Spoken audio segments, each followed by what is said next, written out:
All right, it is Friday, and as you know, on Fridays, we always do a Friday financial wrap-up on financial news with Mr. Michael Zuber. How are you, Michael?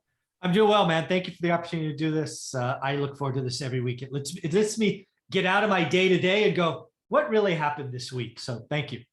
I love it. It really helps me to know and kind of keep, again, finger on the pulse. So, by the way, I got a comment. This is the first time I've seen this part of your studio. I love the artwork. I love the Forbes covers. Yeah. Golden State Warrior bobbleheads. Tell us about what's going on back there.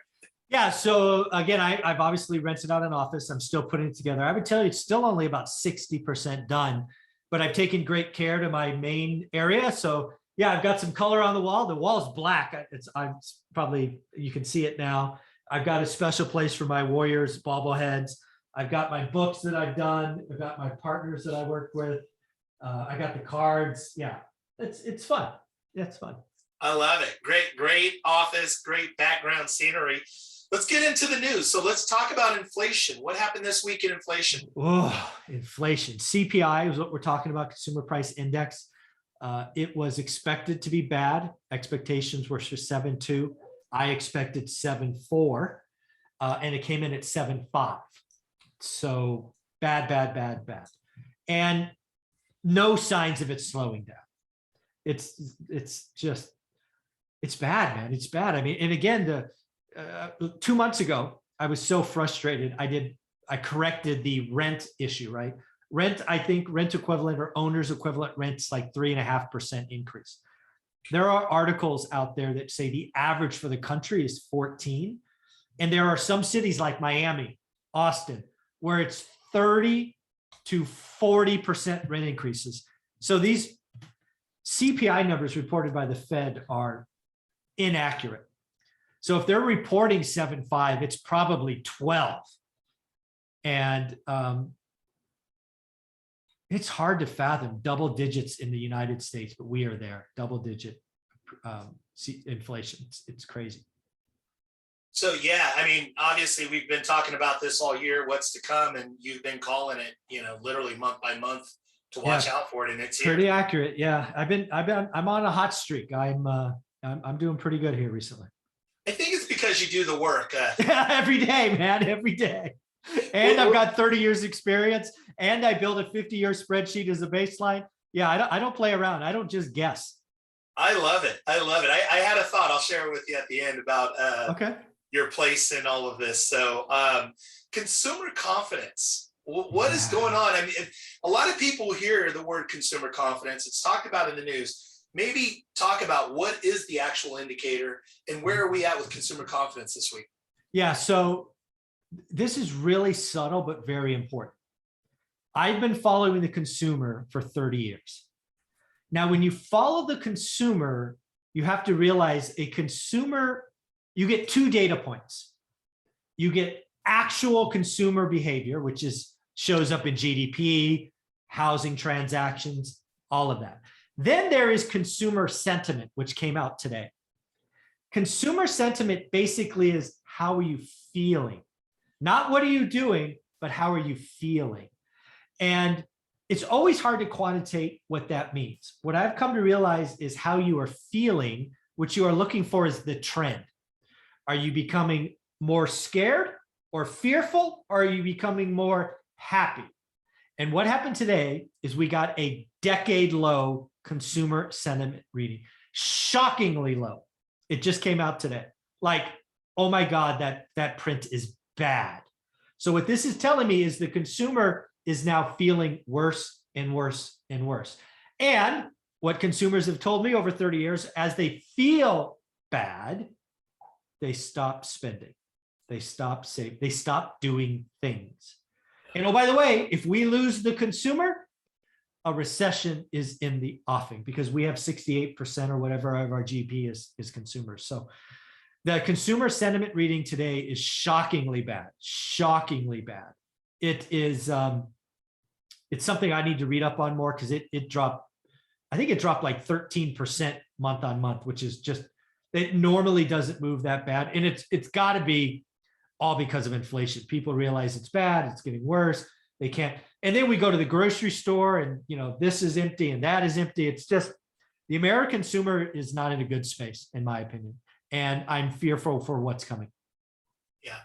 It's interesting too that, you know, I love the work and working with you, and of course, being so tuned into all of your channel, your YouTube channel, your financial news. I can tell you that, you know, for me, I've always been more of an intuitive marketer and intuitive in terms of, you know, talking to the man or woman on the street, talking to a homeowner.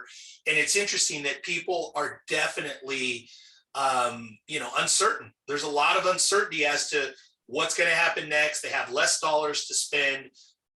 Everybody thought the price of fuel would come down. Prices of fuel have stayed up there. All consumer goods have stayed up there. It's a very interesting time, and definitely talking to people and homeowners, it definitely feels, you can feel the uncertainty. People are nervous. So yeah, and what will happen in our world, real estate, is if that continues, you will get less and less people that sign up for buying a home. It just will happen. Yeah, absolutely. Let's move forward and let's talk about the Fed. I know we talk a lot about the Fed. We talk about interest rates and how that all comes together. What do you see the Fed doing based on these two pieces of news, inflation and consumer confidence? Yeah, so we've got to realize if you've only been investing the last couple of years, or maybe even the last 5 years, the Fed has been your friend. Buy the dip worked. Buy and hold worked. Unfortunately, what you're about to experience is what got me in 2000, where the Fed was no longer your friend. Yep. I believe the Fed's reputation today is in tatters. I believe they need to get it back. And as I've called for months now, the first Fed rate increase will be 50 basis points, which when I started calling this, the chances of it were zero. Then they went up to 5%. Then they went up to 24%. And after yesterday's horrible CPI print, it's now 99%. Wow. So I was there months ago, and now we're here. So we'll see. The Fed has to do it. It has to go up, which means mortgage rates go up, which means again, just think about what we talked about earlier. Consumers are already nervous. Now you slap on more interest, which makes debt more expensive. And we're walking into what could be a recession very quickly. Very interesting. Very interesting. And, you know, I don't know this. I want to ask you a question about the Fed. Mm-hmm. In my history of just over the last 30 years of paying attention to the economy, mm-hmm. has the Fed in the past said what they've said, which is that they're likely going to do 2 to 3 rate increases for sure this year? Mm-hmm. Have they done that in the past? Have they announced it in that way, saying we're going to absolutely do this? That became very common with Bernanke. Bernanke is basically Bernanke's whole motive was not to spook Wall Street. He didn't want Wall Street to throw up. So he would talk the talk and tell them it was coming and tell them what the amount was, so that when it happened, nobody was surprised. Paul Volcker didn't give a rat's ass, and he's the guy that broke inflation. He rose rates over a weekend, which is unheard of, right? Because we have been led to believe that you can only raise rates during Fed meetings, which now happens 7 times this year. That's not true. The Fed could decide tonight we're raising rates. They could, not that they will, but they could. So my suspicion is Jerome Powell is trying right now to be both Bernanke and Paul Volcker, which means he's going to raise at a meeting, but he's going to raise a half. And that's what I've been calling for 3 months. And I mean, at this point, it feels like stagflation is the best we can hope for. So it's not great. Very interesting. So that takes me to my next question. How do you see this? You know, obviously we're both real estate guys. Mm-hmm. Our whole entire community is real estate people, either new to the game, getting in the game, or people that are really seasoned and have been in the game a long time, had a lot of success. Yeah. How do you see this affecting real estate? Well, first and foremost, if I was selling anything today, I might lower the price a little to make sure it's gone, right? Take a small hit now to make sure it's off my books. That'd be the first answer. Because I think we have Q1 and maybe through the middle of May, we still have a lot of owners who missed last time, who are going to rush off the sidelines and buy something before rates go up too much. That's a small window. Once those people are exhausted, I think buyers get reduced and we have inventory built. So I think we're going to have less transactions. I did some math the other day in the Daily Financial News. Between existing and new homes, we sold roughly 6.9 million homes last year. I think we might do 6 million this year. So almost a million reduction. So it's going to be less commissions, less deals, not a lot, but 10 or 15% less. So build your network, always do get referrals, do the work, keep marketing, because we could easily lose 25 or 30% of mortgage brokers and real estate agents in the next 18 months. But that just means when the cycle turns, and it will again, the people that are left will eat really well. Yeah, I would agree with you. And it's interesting that in the real estate professional, our realtors, brokers, mortgage professionals, most of them have a much stronger business. I would say 15 to 25 transactions. But it is interesting where I think the bubble, that person who may be doing 8 to 12 transactions, for them to lose potentially 20 or 30% of their income and maybe only do 6 this year. Yeah, that's very much a possibility where they have to plan for it and adjust and pivot and maybe add new strategies, tactics. Would you agree? Yeah, oh, absolutely. The biggest thing to understand is that it's going to happen, so you can prepare for it. A lot of people don't think ahead and they keep all the spend and everything going. Yeah. And once you spent money as somebody who's on commission, you don't get it back. So start planning and prepping now. And for most of you, that probably means focusing and going deeper in certain areas, probably. Makes perfect sense. We've kind of already preceded this next topic. We've started a little bit in the real estate, but let's talk about a recession. Yeah. Do you see a recession this year? Yes. Is it next year? Is it this year? And then maybe some, I think we've talked a little bit about expense adjustment just now, but maybe your thoughts on how people can prepare for it. Yeah, I think I think there's a chance that Q1 GDP is negative. But I think a recession starts this year, and it's really twofold. First and foremost, what people don't realize is the Q4 GDP, which everybody loved, 6.9%, great number, rah, rah, rah, we're back. Most of that, 75% of that was inventory built. That's not repeatable. Okay. Right? So if you're building inventory into less consumers, because we just talked about consumer sentiment down, and oh, by the way, consumers getting scared, and then we have job losses. Dude, I don't know. It certainly doesn't. I will certainly say this: the economy is not nearly as strong as it appears. There is a lot of fake sugar high going on right now, and I'm not particularly. I don't like what I see. Interesting. Yeah, and I love your authenticity. You always bring it, and I can feel. And I wouldn't say it's a negative, but I sense this very sobering, like things are about to shift. We've been talking about it, but it feels more real today. Would you? Yeah. The reason it is because I still remember those times when I was young and my family was caught off guard. We were not financially stable. And when my father was laid off for 9 months, that sucked. That was like one meal a day. That was like, go do anything you can. That was when I found a dime and felt rich. These are feelings that are real to me and they suck. And I know there's lots of families that aren't prepared. They aren't financially literate. They're not saving now. They're spending stupidly, and you're going to get got. And then there'll be guys like us who are prepared and ready to go, who will come out smelling like roses, but because we're prepared and we're ready for this and we're not spending foolishly. And it just sucks because so many people are going to get hurt. No, I completely feel that. And I'm 100% with you. Let me ask you this is a curveball question. I didn't prep you for this before the pre-roll. The whole idea of, it feels like COVID is definitely in the rearview mirror. The mask mandates, it seems like across the board, the masks are coming off on Tuesday. Mm-hmm. That was kind of a hot buzz this week in terms of news headlines. Mm-hmm. Do you see, like, how does that play? People going back to work? Any thoughts on that economically, how that plays out?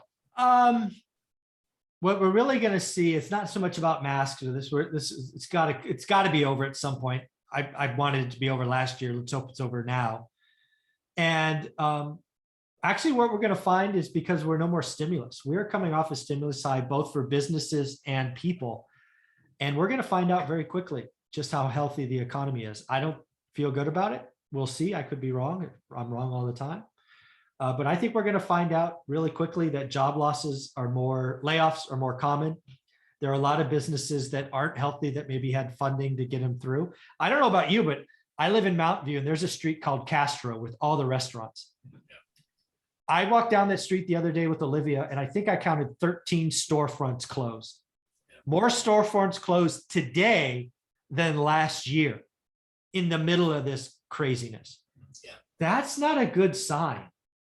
That's like, shit, what's going on? And I think that's just another sign that it's about to get worse before it gets better.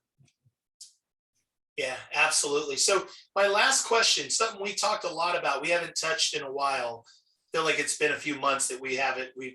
We're real heavy in talking about asset class. Yep. I felt like last year we had a tremendous focus. I think for the viewers, for the people in the community who actually took your advice, took action on what we talked about, which was single family residence. We've been talking about that for the last 18 months. Single family was off the charts, amazing in terms of appreciation. A lot of people were winning with that. Yeah. I see a lot of people pivoting, and I see people thinking, well, I've had so much success with single family and I'm going to be a syndicator. I'm going to be a multifamily. You know where I'm going with this. I do now. I just literally read a thing where this guy's like a post, and he's a smart guy. He's a nice guy. He means well, but he's like, you know, you don't have to go through the learning curves. Just do a straight line. And if you want to be a multifamily kingpin or a giant multifamily, here, just start learning how to raise money. I want you to comment about multifamily and asset classes and just kind of your general thoughts about all of that. Yeah. So generally speaking, commercial real estate today is repeating a lot of the sins of residential in 2005 and 6, which means short-term debt, interest-only periods, bad assumptions. There's not a lot. There are good deals being done, but they're few and far between. I think any new syndicators today, they are doing it for the fees and the structure. They're doing to get a little piece. There's no skin in the game. I think deals being done today, generally speaking, are bad. I am raising capital now, family, like my money, because I expect to buy some of these assets in 3 to 4 years when their interest only periods blow up and the cap rates have changed. I mean, being a new syndicator today is, I don't know where you're going to find the deals. It's just a bad idea. I know how the syndicator makes money. They raise the capital, they get a fee, they get this, they get that. But that doesn't mean your LPs are going to win. There are some deals that I've looked at because I am an accredited investor that I'm like, any LP that invests in this has guaranteed the lost money. There's some bad deals being done today. Yeah. Well, I would say, folks, be careful. Obviously, you want to be mindful of what you're doing. I think too that, it goes back to something we've said a lot, which is stay in your lane. So, Michael, as always, thank you for all that you share. I want to grab the books. Oh, thank you. I always show the books. I love the books. So here they are, Conversations with Real Estate Millionaires and the OG, One Rental at a Time. Again, we're still giving these away. People that are in foundation builders, people that are part of EVO, the Ascend event. We've given a lot of those away. If you've received a free book or you've even bought a book or you really get a lot of value out of these YouTube videos, anything that Michael is putting out, please go to Amazon, give this man a 5-star review. He has a course. You can purchase his course. It's at onerentalatatime.com. Also, Michael, on Tuesday, you're going to be a special guest for us. Is that Tuesday afternoon? Yep. Tuesday at noon. Yep. Yeah. So we're going to do a Q&A. So for everybody that was at the Ascend event, anybody who's a part of Foundation Builders, anybody who's a part of the Squad Up community, and for that matter, even if you're somebody that's new to the channel and you're a friend of Michael's or following Michael, if you want information, please message me. You can find me TY_LG. That's on Instagram. I'm easy to find. Michael, thank you for all that you do. Have a great weekend. Thank you so much. You got it.